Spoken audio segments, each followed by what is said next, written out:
Kasing init ng pagtanggap sa Billionaire News Channel North America Caravan sa San Francisco ang reception ng Filipino community sa Las Vegas, Nevada. Sabay ng 128th Philippine Independence Celebration ang formal na pagbubukas ng pinakaunang Filipino-American Heritage Museum. Tampok ang kultura at tradisyong Pinoy.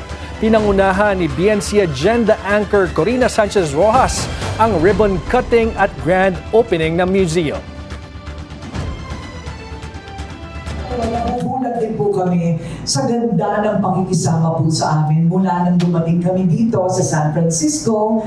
Our tagline at Billionaire News Channel is bold, brave, and beyond. Bold in our delivery, brave in our pursuit of the truth, and beyond because, well, we're here and because the Filipino story is no longer confined to our 7,000 plus islands. It is a global story.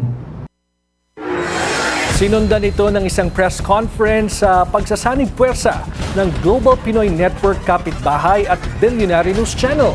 Naging makabuluhan ng usapan na sumentro sa paghahatid ng BNC ng mga kwentong mula sa North America pabalik sa bansa at paglalahad ng mga kwento sa Amerika patungo sa mga mahal sa buhay na nasa Pilipinas.